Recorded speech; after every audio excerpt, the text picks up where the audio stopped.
to COA family, especially our distinguished sponsor. Good morning po sa atin lahat. Before I proceed to my question, Mr. Speaker, distinguished sponsor, pwede ba natin isay kung ano yung mission ng ating COA?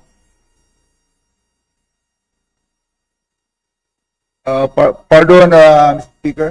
Yung mission, remember, all the government agency, meron tayong mission and vision. I just wanna look back, ano ba ang mission natin? And of course, vision.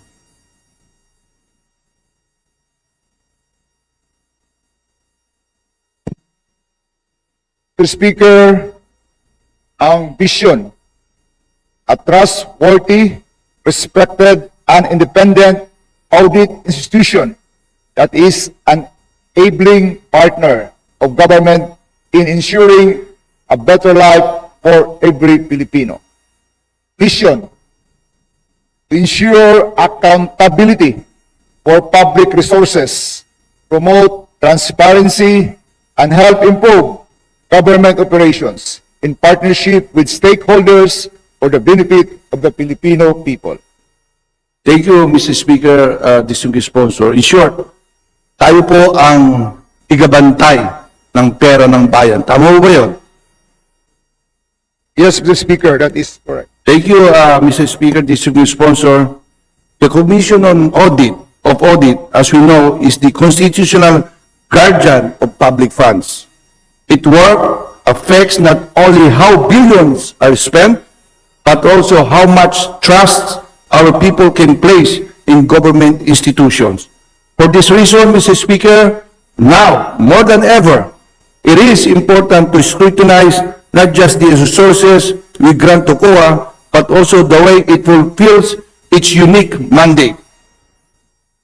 First, on the constitutional mandate and scope of authority of COA, Mr. Speaker, distinguished sponsor, the Constitution entrusts COA with the examination, audit, and settlement of all accounts of government funds and property. My first question, with over 42,000 entities under its jurisdiction, including LGUs, NGAs, and GOCCs, may we ask how does COA determines its priorities in audit coverage? In particular, how does it balance its focus between local government units, which comprise about 65% of auditees, and the other sectors such as the NGAs and GOCCs? Paano natin binabalance po ito sa dami po ng ating ino-audit, over 42,000 entities? Mr. Speaker, next to interpolate the sponsor, move to recognize Representative Sergio C. Dagook of Party List APEC. Party List APEC. Representative Sergio C. Dagook, you are recognized, sir. Please proceed. Thank you, Mr. Speaker. Thank you, Majority Leader. Magandang hapon po sa ating lahat,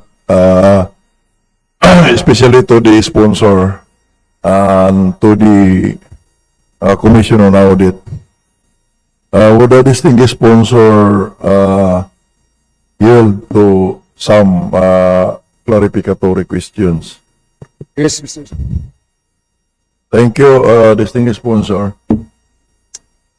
Ang una ko pong katanungan ay dito sa reply letter ng COA doon sa aking sulat in relation to our discussion during the budget briefing, wala naman pong nagbago dito. I'm complaining about unnecessary requirements as part of the liquidation of subsidy funds for HITU electrification, which tends to delay the project implementation, hindering the rural electrification program, which resulted to the disadvantage of the beneficiaries. Mr. Speaker, distinguished sponsor, sinabi lang po sa letter na hindi naman po nanggaling sa kanila yung requirements Kasi hindi naman po sila part sa pag-procure, pag-bidding, post-audit lang po sila. Naintindihan ko po yun kasi matagal na po akong GM ng dalawang electric cooperative. Hindi kayo kasali. But after liquidation, lahat po ng mga dokumento sa liquidation as required by NIA na sinasubmit namin ay ipo-post audit po yon ng COA. Tama po ba, Mr. Speaker, distinguished sponsor? Yes, Mr. Speaker, tama po. Doon po, maglabas kayo ng audit observation memo, doon nyo po nire-require na halimbawa may gastos doon sa pagdala ng poste sa bundok, i-require nyo na yung nagpakyaw na farmer, yung nagpakyaw na taga-barangay, kailangan may license as a contractor. Yan po yung tinutumbok ko, kaya wag niyong sabihin na hindi niyo requirement yon, wag niyong sabihin na sa NIA yun. Kasi audit observation memo yon na pinapakomply ng NIA sa amin. Kayo po ba ay distinguished sponsor? Mr. Speaker, kayo po ba mismo, yung mga auditor niyo sa COA, nakapunta na ba kayo doon sa mga bundok na inekstira ng linya, doon sa mga beneficiaries ng Sitio Electrification Project funded by the government? Nakapunta na po ba kayo? Sino po sa inyo sa COA ang nakapunta na? Sa Siargao, sa Dinagat, sa Romblon, Palawan, Agusan del Norte, even the province of the distinguished sponsor. Nakita niyo ba yung mga sityo na nililinyahan? At sa tingin ba ninyo pupunta si Diskaya doon para maghatid ng 10 poste? Mr. Speaker, we understand the predicament of the distinguished interpolator of the APIC party list. I too, coming from the province, cognizant of the fact that it's very hard for a very small project in the Idas area, geographically dislocated areas. So, the COAS try to streamline this in coordination with, of course, National Electrification Administration. Streamline this process. I understand that wala naman sigurong puparakutin dito. Maliit lang na yung amount. No? So, Maliit lang, kaya nga, pakyaw-pakyaw lang yan, distinguished sponsor, kasi wala na tayong magawa, kalabaw lang ang nagdadala niyan, o yung mga katutubo doon, hinahakot lang nila yan, wala pong mga lisensya yun, as contractor sa pickup. Hindi po nila kilala yung mga board ng pickup. actually, under our procurement law, what we call the small value procurement, below 50,000 pesos, small value procurement, pwede na yung mga small value ngayon, 500 na. Full value procurement under our procurement law, pwede na yan without going into a bidding process. Actually, based on actual experience, Mr. Speaker, distinguished sponsor, inaalaw nga nila yan. But, no, hinihingi nila, ako mismo, nagalit ako. Dahil hinihingi nila dapat license yung nagpakyaw. Eh wala nga pong contractor doon dahil mga malalayo yon. There are cases, kung halimbawa, you have a threshold of 50,000. There are cases na susubra ng 50,000 kasi yung handling yan from the port, ilipat mo sa pump boat. Kasi nasa mga island barangay yun. Tapos, pag unload mo, i-load mo na naman sa pump boat. Ibiyahe mo doon sa barangay, pagdating doon, i-unload na naman, din hakutin sa bundok yun, na mga walang kalsada. So there are cases, hindi mo masabi na 50,000 yun. Otherwise, kung ipilit natin na kontraktor talaga, doon, tatamaan na naman ang niya ng absorptive capacity issue kasi hindi na-implement yung project. As a matter of fact, binibigyan lang ng 6 na buwan yung mga electric co-op from the release of the fund to implement the project. Kaya nga, ang susunod ko sanang katanungan, ganon din ba ang ginagawa ng kuha sa mga project ng DPWH? Dapat matapos lang 6 na buwan? Yan sana ang susunod.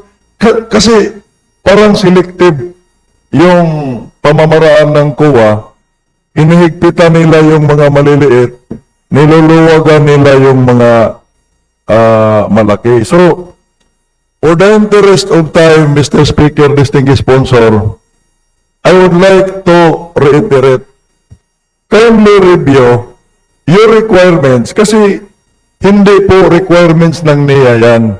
Requirement ninyo sa audit observation memo.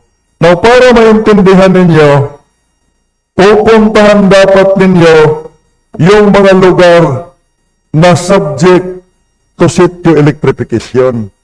Kasi kung galing kayo sa mga malalaking eskwelahan ng mga CPE, hindi nyo nakita yon. Puntahan nyo muna. Then, you can see in your two eyes na wala pong kontraktor na license sa pickup na pupunta doon. Milyon po yung ikukontrata nila. Yan po ay kakarampot. Kan nakuha, especially the resident auditor ng National Electrification, commit on that na immediately you review kasi for 2026, doble po yung amount na nilagay sa sitio electrification because of the pronouncement of the President na tatapusin yung sitio electrification by the end of his term. At madidili po yan kung hindi po ninyo i-streamline yung lalo na yung mga unnecessary, irrelevant. Ito lang ang i-suggest ko sa inyo.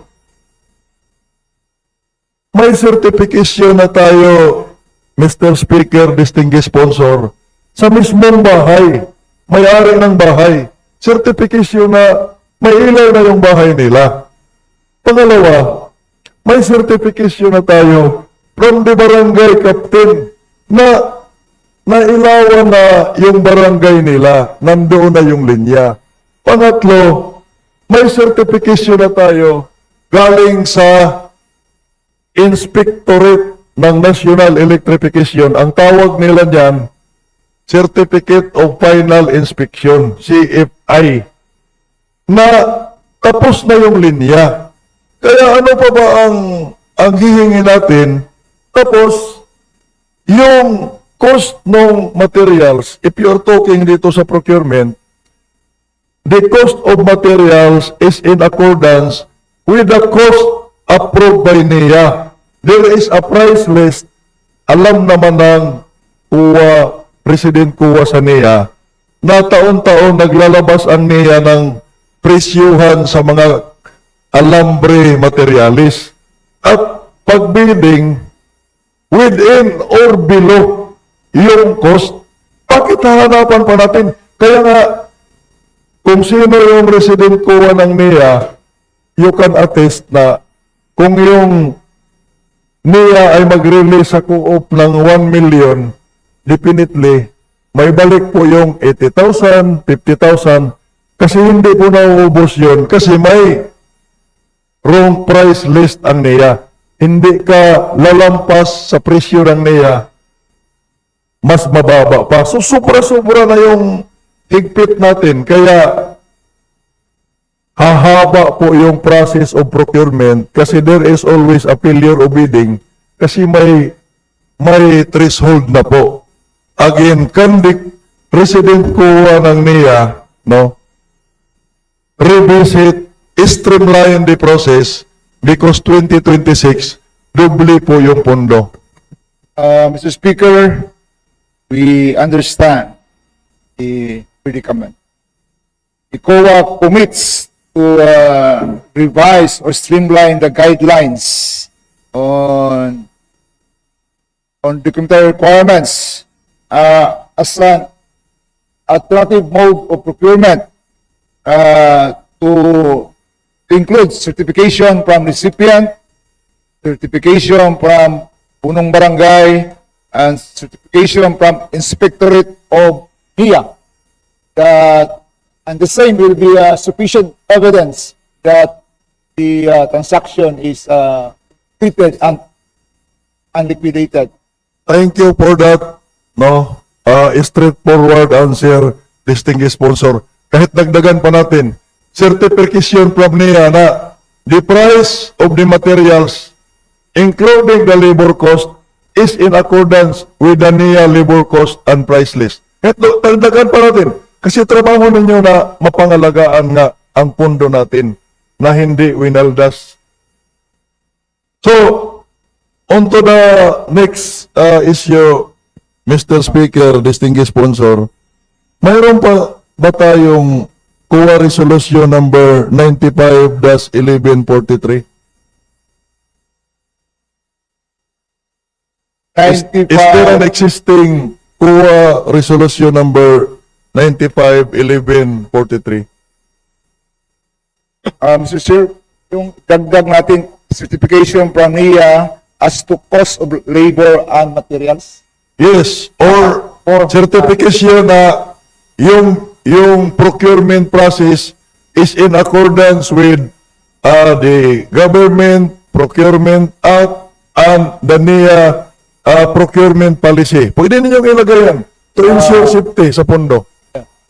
This will be what we call alternative mode of procurement for subject for the NEA. Yes, distinguished sponsor. Oh. Ang iniiwasan lang natin dito yung mga irrelevant na, mga unnecessary requirement during the liquidation.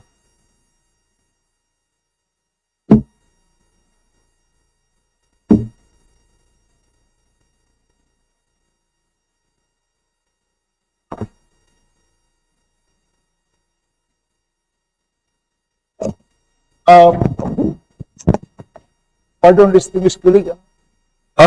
Distinguished sponsor, Mr. Speaker, the last question that I have is there an existing COA resolution number 95-1143?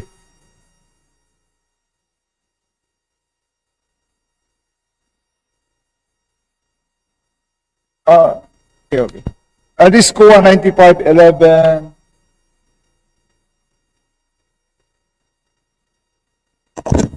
is an old procurement process. No. For the interest of time, this COA resolution, this pertains to the period of assignments of their directors, chief of divisions, and heads of auditing units na hindi siya lalampas sa 3 years. Tama po ba yung sinabi ko? Distinguished sponsor, Mr. Speaker.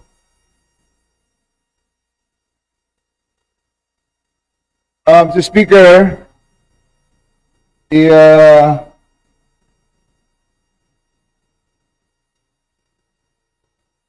COA resolution number 95-1143 is a policy from the Commission on Audit that sets the terms limits for the assignment of its officials. So, tinatawag ito ngayon reshuffling, regular reshuffling. Yes, so doon po ba sa mga Mr. Speaker, distinguished sponsor, doon po ba sa mga District Engineering Office now subject to investigation? Nasunod po ba yon na hindi nagtagal doon yung mga naka-assign?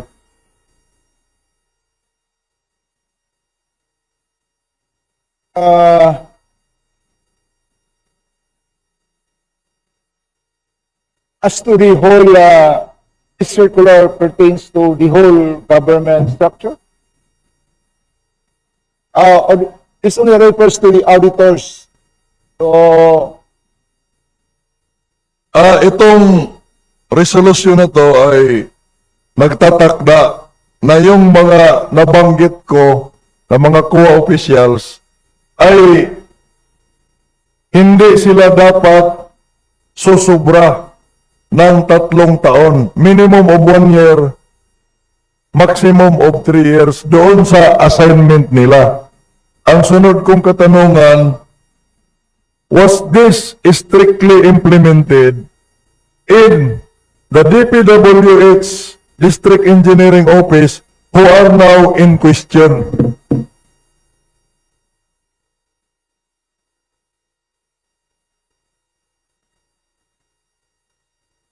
yes, Mr. Speaker, the COA 95-1143, the COA adheres to that reshuffling. However, let's be reminded that during the pandemic, walang reshuffling na nangyari. So, as we know, there is a lockdown everywhere. Okay, thank you for the answer, Mr. Speaker, distinguished sponsor. Ganito na lang, kindly submit, no? Alam naman ng COA ngayon, anong mga district engineering office yung in question. Kasi pagka may problema yung project na yan, definitely involved talaga dyan ang COA. Kasi bakit hindi natin nabantayan yan? Except kung yung district engineering in question, may audit observation na kayo na naipalabas. Pero kung wala naman, eh medyo may problema tayo doon. At saka kung matagal na sila dyan. Kasi ako, I have 2, no? Mayroon akong at least 2 na ano. But anyway, ihingi na lang ako ng submission, no? Na yung mga nakatalaga doon ay hindi lumampas sa 3 taon at the maximum. Thank you. Yes, Mr. Speaker, we will submit. Now, dito sa datos na nakuha ko, correct me if I'm wrong, For a moment, Mr. Interpolator, Congressman Agok, is this something that you should be worried about? People are looking up. Session suspended.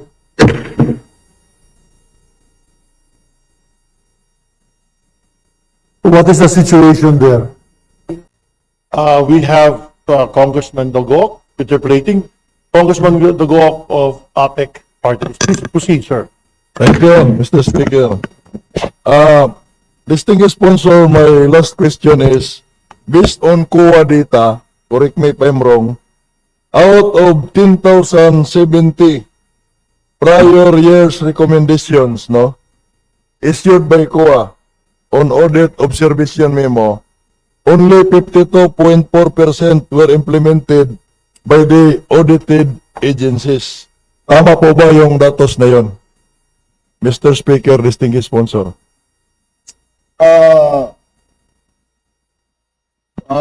Pardon, distinguished interpolator, are you referring to the NIA?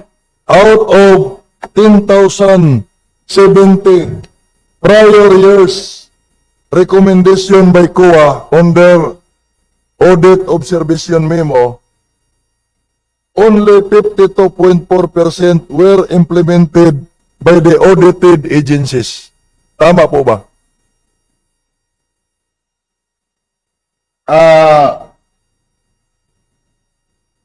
Audit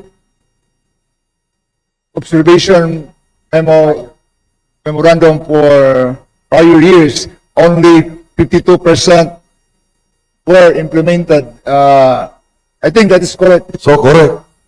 Now, does this not mean na almost half of your recommendations are ignored or left unacted? Tama po ba na halos kalahati ng recommendations ninyo ay hindi ginawa or binaliwala ng mga ahensya na yon? I clarify the speaker. Itong EUM, hindi sinunod ng isang ahensya, yung auditee, they will not be subject to notice of suspension, yung particular transaction. After that, pag wala pa rin nangyari, subject now to notice of disallowance. So, after that, wala pa rin, notice of charge or a complaint to be filed before the ombudsman or any appropriate body. So, gaano po katagal ang period bago umabot tayo sa either makasuhan sila or mapinalay sila, whatever penalty? Gaano po katagal?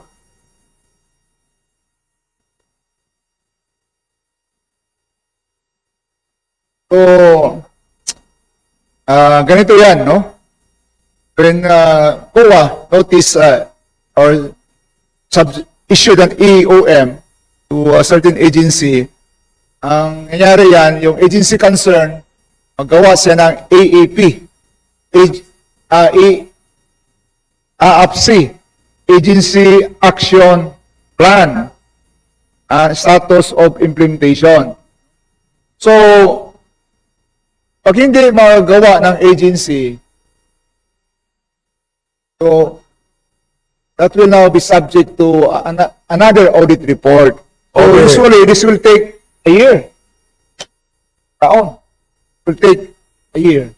So, dito po tayo nagka-problema, distinguished sponsor, Mr. Speaker. Yan pong patakaran ng kuwa na yan ay pinagsasamantalahan po. Kaya yung mga mandarambong nakapag-retire muna. What I'm saying this, kasi 6 years po ako at hanggang ngayon sa third term ko na member ng Committee on Public Accounts. Yung mga inimbestigahan namin sa Pampanga, yung mga et cetera, ganun po, inabot 5 taon, 10 taon. Mayor pa siya nangyari yung audit observation memo ninyo. Governor na siya, audit observation memo pa rin. Tapos nagtuturoan kayo na sa time pa kasi yun ni auditor sa time. So, may I manifest, Mr. Speaker, distinguished sponsor, for the COA to review that. Kasi galit na yung tao kung sino-sino na lang ang tinuturo nila na may kasalanan, nadamay na yung walang mga kasalanan. Mahaba po yun. Masyado na pong mahaba. Kung kitang-kita naman na overpriced, o ano pang hinihintay natin? Idadaan mo sa due process, yes. That's the constitutional guarantee right of that erring government official. Pero wag naman sana yung kanyang right hahabain pa ninyo, ang dami pang stages. I don't think na mali yun. Otherwise, no, masasabi ko na parang kasama kayo sa nagdidili para hindi maparusahan yung dapat parusahan. Mr. Speaker, this is a very serious accountability issue to the audited agencies, to the concerned government officials. sana the commission will review that policy. Will review that policy to balance the right of that hearing to due process and yung justice doon sa mga taxpayers. Magawa pa natin yan, distinguished sponsor, Mr. Speaker. Thank you, Mr. Speaker, for such a very keen observation on what's happening on the ground.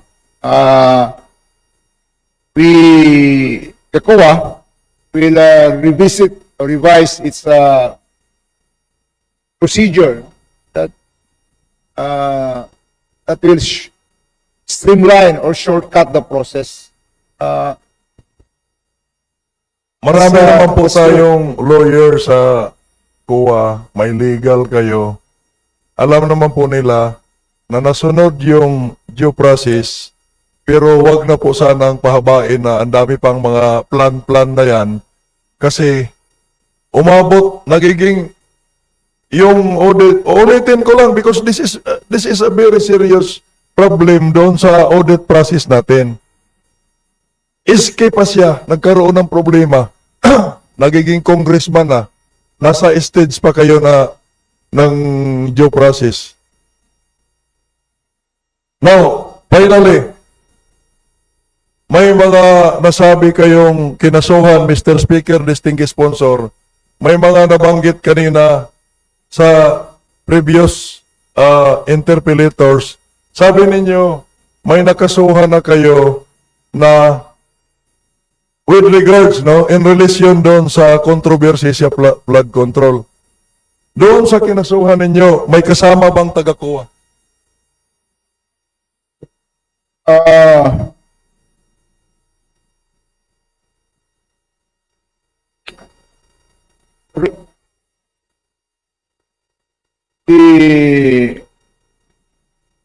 The COA